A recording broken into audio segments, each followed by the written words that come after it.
Live from New York City, it's Thursday morning. Here we go, it's live.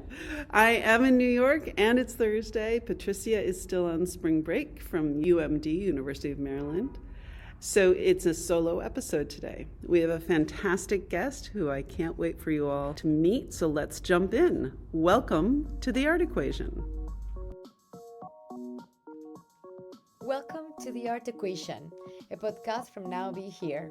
I'm one of your hosts, Patricia Ortega, and our historian and independent curator. I'm your other host, Kim Schoenstatt, a contemporary artist and organizer of Now Be Here, a directory of and for women and non-binary artists. On this podcast, we have a little charla, a little bachipapo about making art and making exhibitions. We invite fellow artists, curators, archivists, and people from different areas of the art world to share their knowledge and their experience. We are curious about what goes on in the day-to-day of arting. We want to talk shop, get in the weeds about what goes into art shows, talk with the makers and the doers of the art world. Welcome to The Art Equation.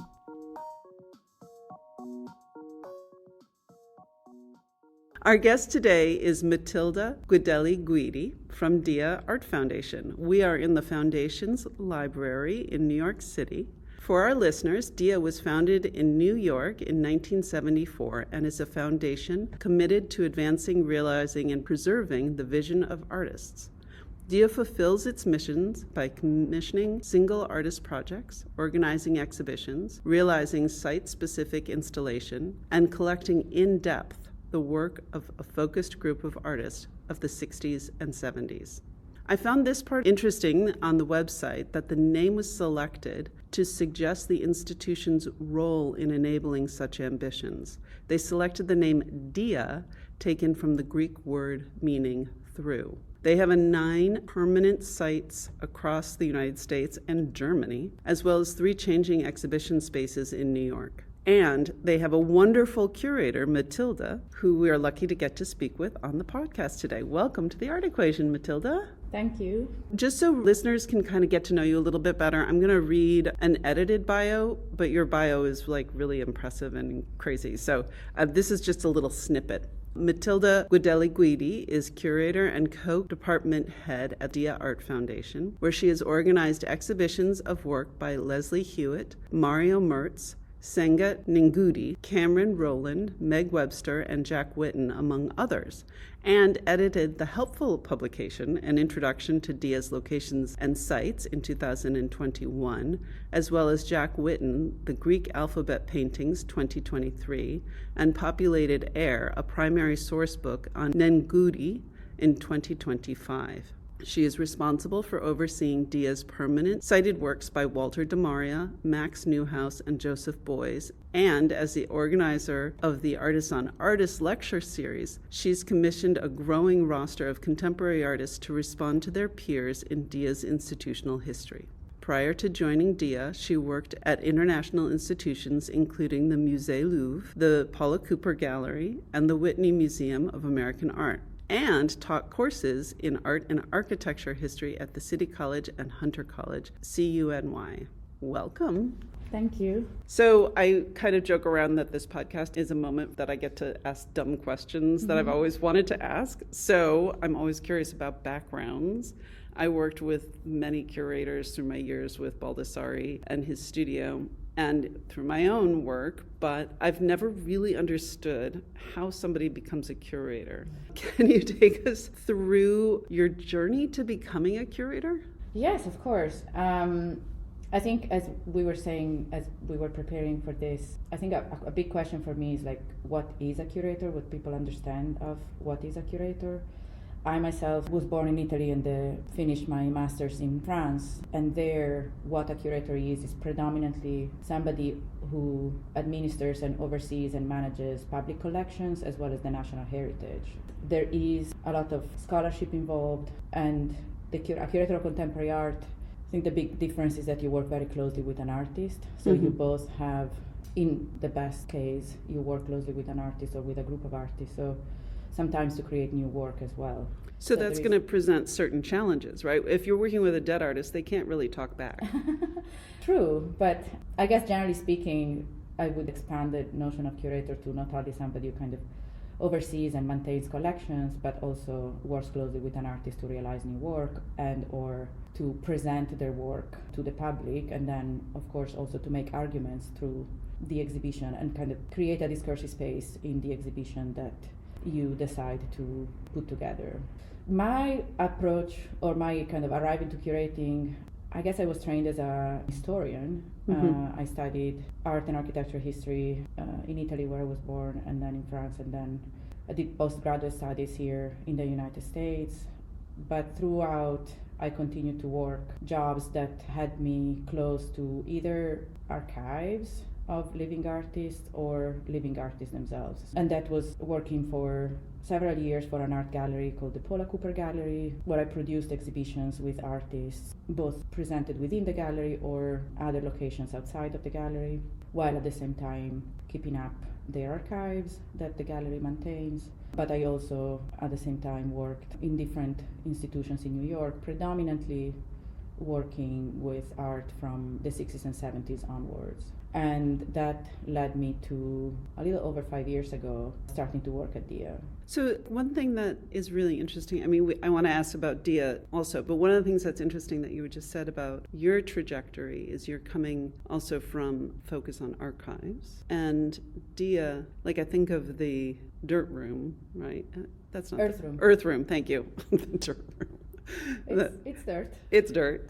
Yeah, I think of Earth Room, it is an archive. It's like a living archive, right? It's preserving this moment in time. And so there's the paper archives and there's the sort of the business of art archives, but then there's actually the holding space for works to continue to evolve archive. Yeah, for sure. And DIA is a special place because DIA was established to partner with artists to realize works precisely cited in the urban landscape or in the urban fabric or in the landscape at large, and not necessarily tied to a museum building. So DIA would kind of partner with an artist to realize a project, and that would involve, as is the example of Walter de Maria's Earth Room, finding literally an apartment in New York City where de Maria could realize the work and then maintaining that in perpetuity. So there was both the idea, which I guess is a bit unusual, the idea of partnering with the artist to realize a project, which is very 70s, if you wish. Yeah.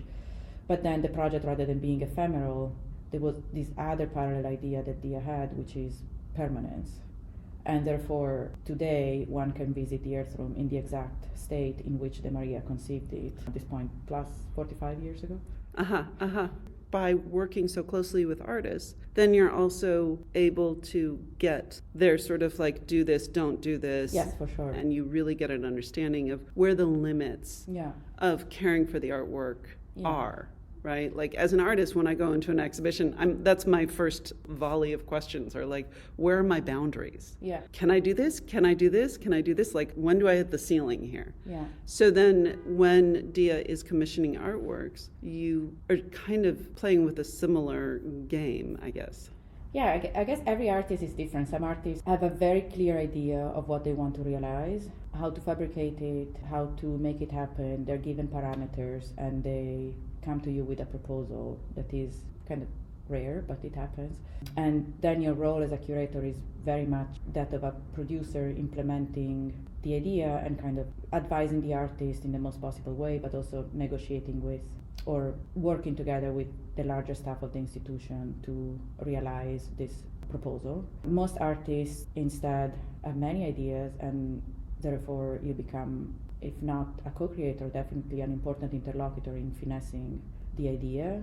Yeah. And even teasing out how to turn an idea into a three-dimensional presentation, what the best medium is.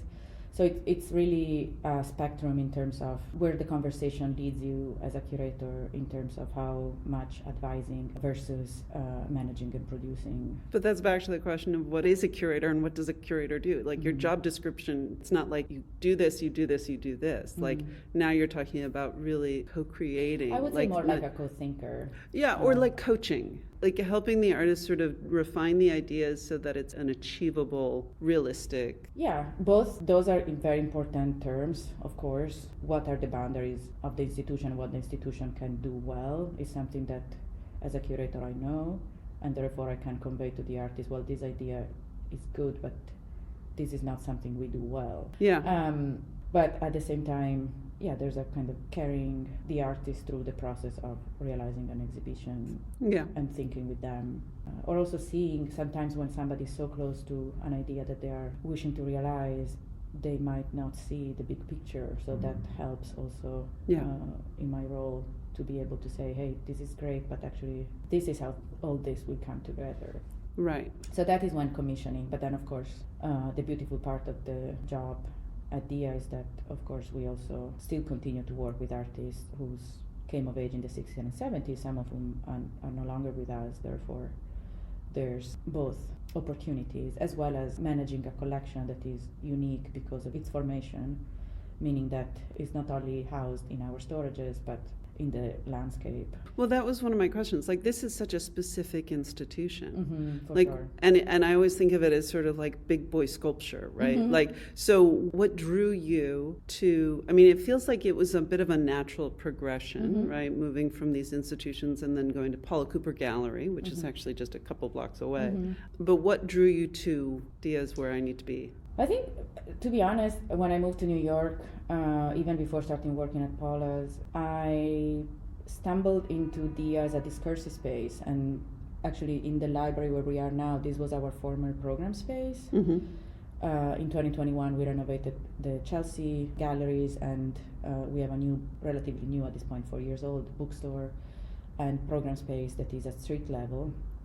But before the pandemic, this was our program space on the 5th floor of 535 West 22nd Street. Which is a little less accessible, right? Like a little less accessible, but of course there was an elevator, and that, yes, for sure created situations sometimes in which an artist was giving a presentation and you could hear the elevator going off. Ding, ding. Ding, ding. But it was still wonderful and very convivial, and it's quite the same footprint as downstairs. But just to say that I was one of the people calling the elevator to come upstairs and discovered that very regularly Dia was hosting 2 recurring series. One is called Artist on Artist, in which was established in 2001 by Lynn Cook, who was the curator at Dia then.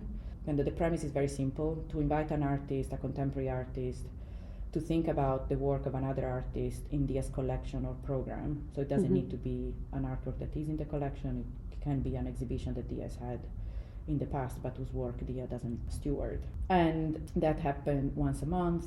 And second, poetry readings that also happened once a month. So there were these 2 occasions, and it was really a space in which a lot of artists would be in the room and come to their friend's presentation to talk about a third artist. So that level of discourse and kind of also access to an earlier generation of production of art in New York City was super important to me. So that was the first thing that I realized, is that this was an institution that was really artist-centered, and that it was not only artist-centered in the sense that helped artists produce works, but also create a community among them and discourse across generations and perspectives.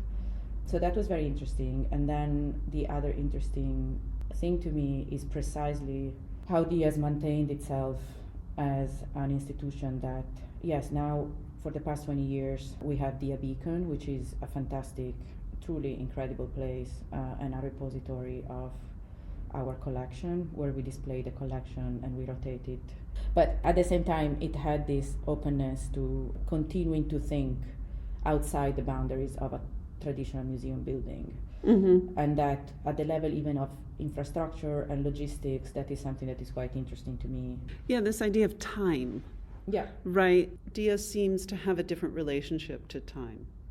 Yeah, and again, I kind of relate that to, there's the founding philosophy, which was very much about this idea of permanence and kind of returning to artworks that then become landmarks. So that it's kind of elevating contemporary art to landmarks. Dia founder would say Giotto Chapel in Padova, the Scrovegni Chapel, like this kind of art and architecture merges that then remain as landmarks through the centuries. So there was this original idea around permanence that had those connotations, but to me, what we retain is the idea that an exhibition stays on view at least 1 year.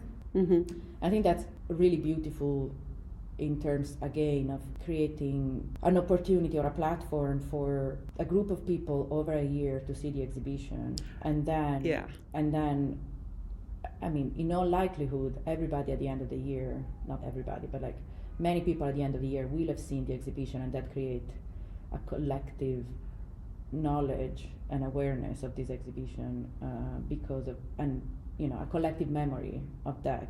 Yeah.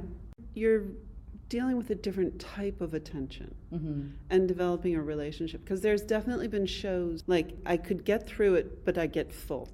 And then I need to go back because it was too crowded or the work was too much, and I was like, oh man, I want to go back 5 times. And especially, like, you're not talking about a painting on the wall. Like, these are big installations. Just so listeners can kind of get a sense, we're not talking about small spaces. This isn't like a kitchen size space. No, the 2 Chelsea galleries, again, Dia Chelsea consists of a bookstore, a program space where we program weekly events, and 2 vast galleries. They were former warehouses when Chelsea was a port, single floor. Yeah, so they're huge. With skylights. They're quite huge, yes. And the 2 galleries are now connected, so one can go from one to the other and then loop back to the bookstore. Yeah. And we typically invite an artist to present an exhibition and at times organize historical shows. The current exhibition is an exhibition of Steve McQueen, the artist and filmmaker. And we have, in the first gallery, one of the characteristics of these spaces is natural light, because like many old warehouse buildings, there's stunning skylights. But Steve, being a filmmaker and light being very important in his work, he actually modified the architecture of the gallery quite a bit. The first space is shortened and shallower than it typically is, so the viewer enters through a corridor and gets in a first gallery where there are photographs that Steve took this past summer, of flowers in Granada, and an early video that he made in the 90s in London, following 2 men carrying a coconut plant. Beautiful early work. And then continuing through this corridor, which becomes a soundproof corridor, so there's almost like a special effect leading you to the vastest of the 2 spaces, which is in total darkness, as we have his film Sunshine State, which is a multi-channel film that Steve realized a couple of years ago and that we are presenting for the first time in New York City. So it's interesting, you have that on, and then MoMA has, Museum of Modern Art, has the Christian Marclay clock, which we went to see the other day. Oh, wonderful. And it was one of those things where it was like my partner, husband, and I, when we saw it in LA, we actually sat in the theater for a long time. Because you kind of just get into this meditative 100% flow state. And one of the things that I'm enjoying about Dia's approach, right? Like we were talking back before about that there's a churning of like show after show after show, and you have to catch it. It's a short amount of time. But here, what you've created, it's almost like a friend that you get to hang out with for a year. That's a beautiful way to say it. It's interesting you mentioned Christian Marclay, because that is the very first artist I worked with. The clock was presented at the Venice Biennale, and I had just started to work for Paula Cooper. And Paula, there was a question of finding a site where to present the work, because it's a 24/7. It's a 24-hour piece, of course, but the hours, that's kind of a big ask. Right, and the hours of the Venice Biennale are maybe, let's say, 10 to 7. They have unionized so sort of workers. It was a matter of having the piece in the big show, but at the same time finding a side venue where to present the piece 24 hours so that people could experience the piece in full outside of the premises of the Biennale. So that is an example of something one does in this profession, which is I spent 3 weeks in Venice. And even if I'm Italian, I've never been to the Venice Biennale before. So I spent 3 weeks in Venice and trying to find a venue for the clock. And now it's at MoMA, because of course then it was purchased by MoMA. But the interesting thing in terms of like seeing film in galleries is how artists have, some artists, not all of them, but really thought about presentation and viewership. So in the case of the clock, the piece comes with those sofas. Oh my God, it comes with it. Okay, so Like, I saw that at MoMA. So yes. yeah, we have to now I'm realizing we have to kind of set this up. So listeners, The Clock is a movie where artist Christian Marclay went through all of these old movies and found all of the moments in movies where the camera looks at a clock at a specific time, or the people are saying, what time is it? And somebody looks at their watch. Yeah. And it's literally per minute. Yeah. And For 24 hours. For 24 hours. And there was always these couches. There was a thought about, it's not like people can stand, and because obviously that would be uncomfortable if you want to see 3 hours of a piece. Right, unless you're Cory Booker. Yes. But yeah, we had another fantastic artist whose name is Lucy Raven. She also presented a film in the Chelsea Galleries in 2021, and she also was thinking about viewership for seeing film in the galleries, and she actually, because of the context and concept of her piece, she wanted bleachers, kind of stadium bleachers, so people would sit on bleachers. But that becomes like the way we sit through a viewing experience. It's all part and parcel of putting together the exhibition. Right, so you're not looking at exhibitions here in terms of like, oh, we just need a bench, let's get a bench. Yeah, there's thought in every, I think that at best an exhibition is where there is thought in every aspect, and it almost creates kind of a relational space where you enter and there's a sense of almost like crossing a portal, and even if it's almost imperceptible, but you would notice the opposite. You would start noticing, oh, the film is great, but it's really uncomfortable, or it's really uncomfortable, but this adds to the discomfort of the film, so maybe the discomfort is intentional. Right. So I think, yeah, one of the things I like the most about curating or presenting, a talk, or it's very much what is the full ambient that we are offering, not specifically just an object, if you wish. Because then there's also all of the stuff that goes around it, which I'd like to dip back into the artists on artists, because you restarted this, and Lynn Cook left here, and then she went on to, and I'm totally... Lynn is now at the National Gallery of Arts in DC. That's right. Yes. That's right. But in between, many other curators worked on the series following Lynn, and I started working on the series in 2019 when I joined DIA, and my colleague Kelly Kibland was working on the series at the time. And generally speaking, it got interrupted basically because of the pandemic. Right. But was that something that you could then pick up? Because it was important to be in person? It was important to be in person. It's one of the few programs that we did not transition to online. Interesting. Precisely because, after so many years since its founding, after about 20 years, obviously the landscape has changed in terms of artists living and working in New York. And so thinking about a new generation who might not be so much in touch. Like now there are 3 generations between the art of the 60s and 70s and contemporary artists today. And some of the artists and DIA itself might not be as meaningful or as present in people's imaginary as it was in the early 2000s, where many artists who were invited in the series had been maybe the assistants of artists, or even studied with them, or worked as gallery attendants in DIA's galleries. In everything we do, there are real kind of larger socioeconomic conditions that affect how all of us operate, be it a curator, an institution, or an artist. And maybe people don't have that interest in lecturing in a kind of academic way. Right. But there's other avenues that can be taken in terms of presenting thoughts on another artist. So the lectures are often lectures by name, but actually very performative.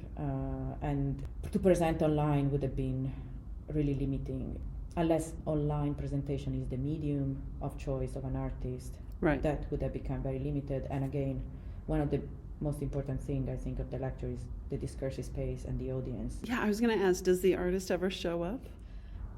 No, but as a courtesy, I always send an email to, definitely I contact the estate or the gallery representatives or the artists themselves if they're alive. Interesting.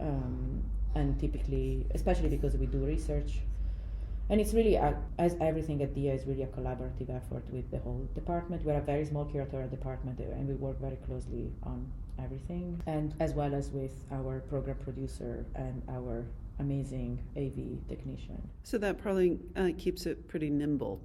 Yeah, we're a small staff. We work very well together and right.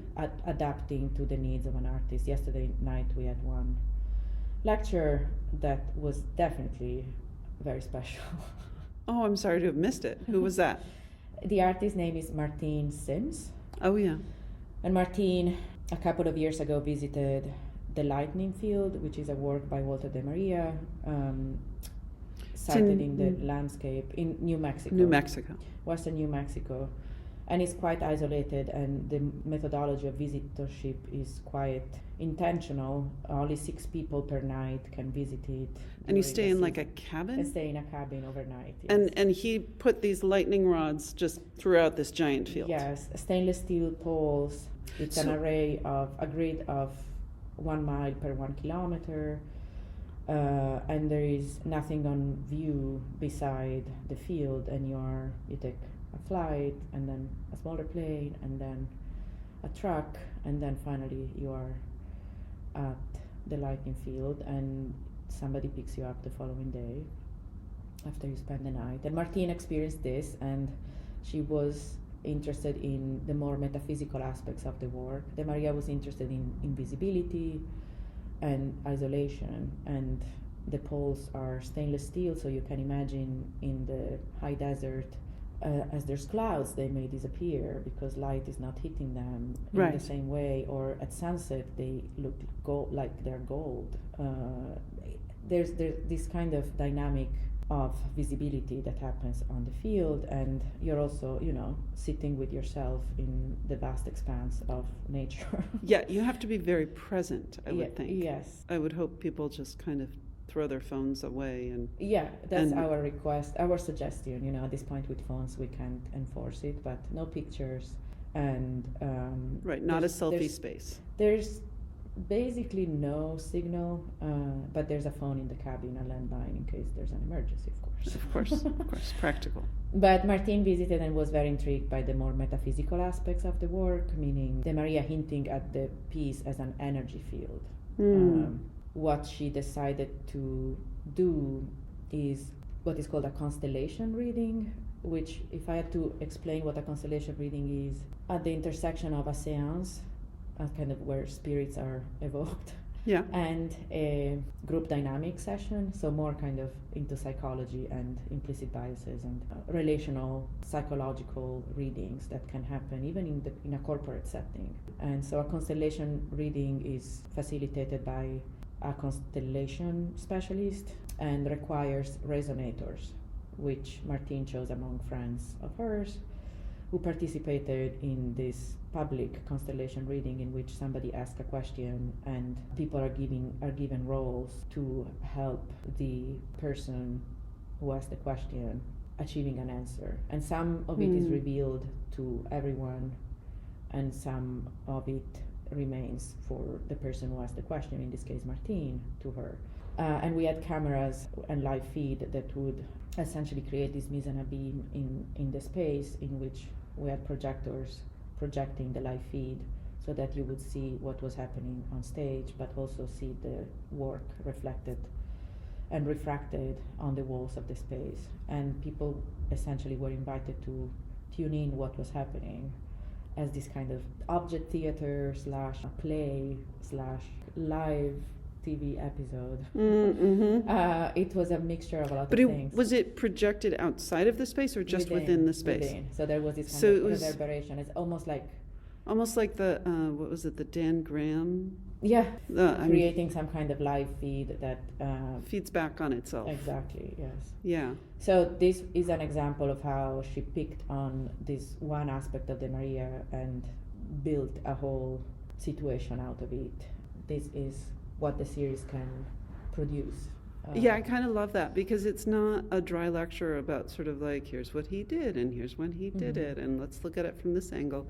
Not that that doesn't have its place and importance, but I guess that is kind of the exciting thing about artists on artists. You never know what you're going to get, right? Like we definitely are approaching it from an artist standpoint. Yeah. And some artists gave incredible academic lectures. Some others didn't even show up, but prepared a musical score, for instance. With the moment we invite an artist, it's always because we know that in their studio there is already a conversation, right? Maybe latent, maybe not revealed, with an artist who would be in Dia's collection or past program. So we offer them an opportunity to expand that conversation, and both research support as well as financial support, and then a public platform, a public stage where to express their thoughts.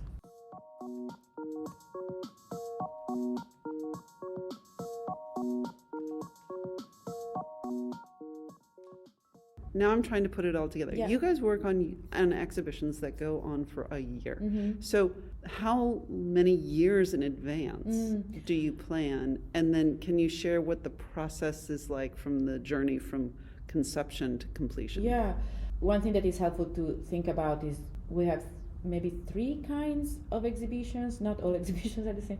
There's commissions, which is, as we were saying, something in which we think thoroughly which artists we want to commission, and then that conversation can go on for 4 years leading to the exhibition. And because it implies producing new work and a lot of things to figure out, we work a lot with our incredible collection, which is uniquely in depth, which means that if you think about going to MoMA, for example, or to the Whitney, you would have in the collection maybe 1, maybe 2 works by one artist, but then maybe 1,000 artists in the collection, whereas Dia is about 80 artists in the collection, but at least you would say an average of like 10 works per artist. So that already is an exhibition.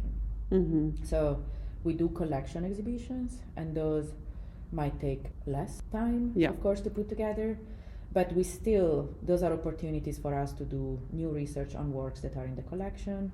Do you infill with borrowing? Exactly. And then we also always augment, there's obviously exceptions, but we typically augment those exhibitions with loans so that we can create dialogue between collection works and works that are not in the collection. And then a third modality of curating an exhibition is a 100% loan show, in which, and an example is the Jack Whitten Greek alphabet painting exhibitions that we presented a couple of years ago, and that was an artist who is no longer with us, who came of age in the 60s and 70s, whose work is incredibly important in dialogue with Dia's collection. And that is an example of an exhibition that took about 3 years to research and 3 years to secure the loans, find the paintings where they are, and all that process of kind of putting together a loan show. Was that show here at the Chelsea was up space? in Beacon. In Beacon. Yeah. And that's a newer space. Was that a built space? Or was that another sort of... Most of the spaces are adaptive reuse, which means that essentially they were former predominantly industrial buildings. So that is the case for Beacon. That was an Nabisco boxes factory up to the turn of the century, and then up to the maybe mid-century probably. Worked closely with an artist, Robert Irwin, to renovate it, but leaving very much the character of the building. So again, natural light and modular spaces and brick facade.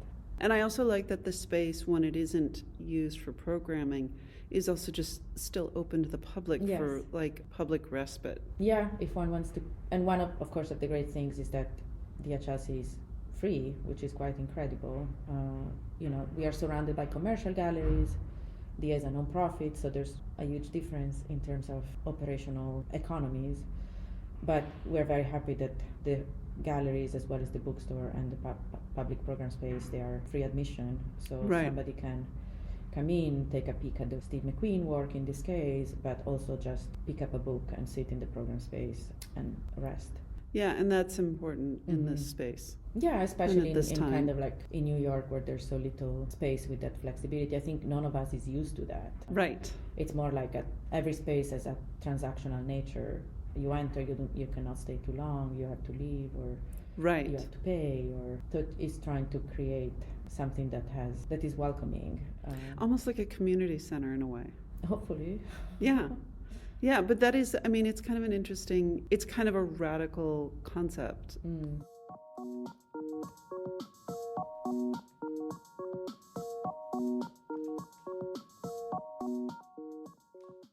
Okay, so I do tend to think of the curator's life as being very glamorous and like studio visits and schmoozing and lunching, and you know, it might be a more like mine where it's mostly administration and communication. We've covered that a quote unquote curator does like almost everything, anything. So what does a typical day look like? That's a great question. I mean, a lot of meetings to coordinate with our colleagues across departments, as well as with artists, of course. Perhaps my favorite part would be the research and writing and ideating with the department and with the artists. A very important part, and probably the predominant part, is administration. Yeah. There's a lot of that, but you know, it's essential to what we do. 100%. So administration and research and communication, and then kind of thinking logistically, and both granular and big picture thinking, kind of like going back and forth between those two scales is also something that happens on a daily basis. So there can be a meeting that is very, very precise about the sand in an artwork that is getting too humid, and therefore we need to find a solution to make sure that it doesn't mold. Or oh my God. What is the next 5 years of programming? So yeah, there's multiple scales of what the meetings might entail. I think maybe, to give an example of a day that was perhaps a bit unusual, but that if I have to think about yesterday, I had the great pleasure to go up to Beacon with an artist whose name is Louise Lawler. We have a work of hers which we maintain. It's not part of the collection, it's a long-term loan, but we maintain precisely in Beacon's West Gardens, and the work is a sound piece called Bird Calls, and it's a work that Louise realized where you think it's birds chirping, but it's actually birds calling out the name of male artists, most of whom are in Dia's collection. So it's a piece that when Dia Beacon opened seemed perfect to include and to have as a permanent presence in our beautiful West Garden. And the reason why we were going to Beacon on a closed day was to meet with my colleague Randy Gibson, who is our AV specialist, because we were thinking about how to improve the sound. We just renovated the West Garden, and now after the renovation, as we reopen the gardens for spring, we want to make sure that the sound sounds good. Right. And so that was an example of maintaining a work that has been on view for 20 years. Right. And working closely with the artists and with the amazing expertise that we have on staff to improve something that actually is already fantastic, but nevertheless to make it an even better experience. That's a pretty exciting day. That's an exciting day, but it's not over, because then we had the Martine Sims talk here. And in between, part of the cast of characters that were needed for the Constellation session was a chair, which is an artwork by Martine, and the chair is at her gallery, Bridget Donahue, and so we picked up the chair and brought it to Chelsea. And did you just like push a cart over? No, the art handlers helped. Yeah, professionals. Yes, and then we worked with, again, my colleague, my co-department head, Jordan Carter, and Ella, then Elzen, our curatorial assistant on the Artist on Artist series, as well as Kim Golding, our program producer, and Max Tannen, our AV specialist for Chelsea, to welcome all the presenters and do a final tech rehearsal before the program, and then we opened the doors at 6:15, and then we held the program.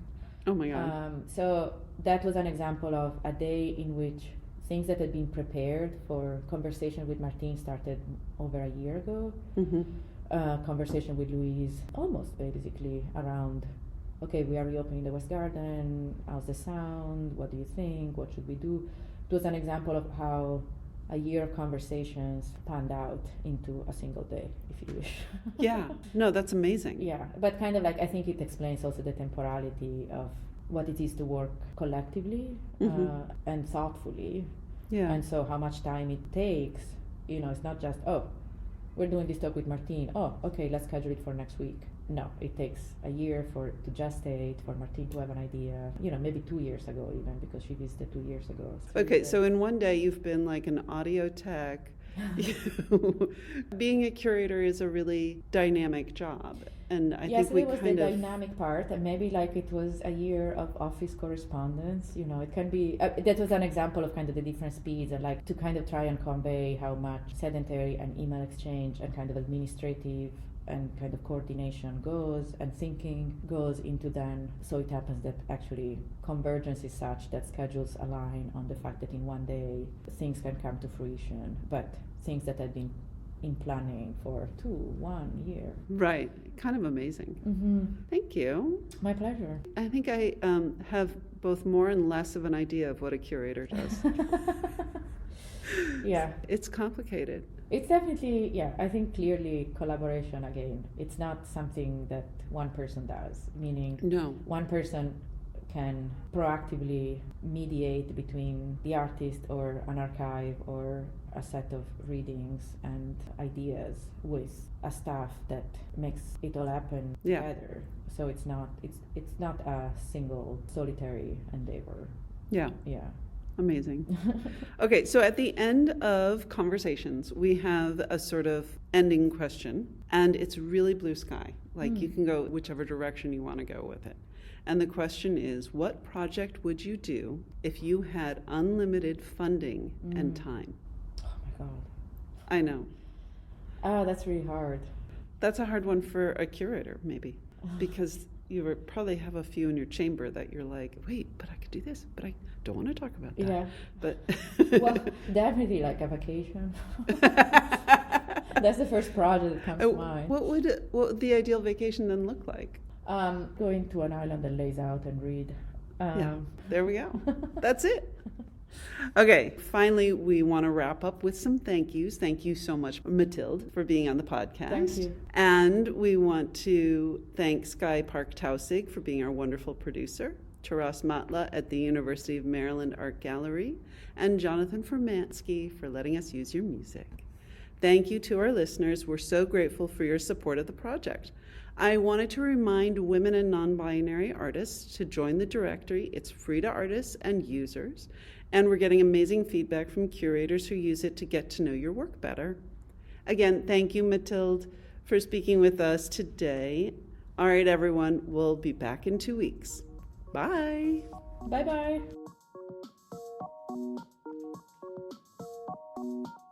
We are The Art Equation. You can find us wherever you listen every other Thursday. Thanks for being here with us. We'd really love to hear your thoughts. So please subscribe. And if you have a moment to leave a review, it really helps us out. We love the feedback. Talk to you soon here on The Art Equation. The Art Equation is a podcast from Now Be Here with support from the University of Maryland Art Gallery. Now Be Here is a directory and resource created by and for women and non-binary artists. You can find more information at www.nowbehereart.com.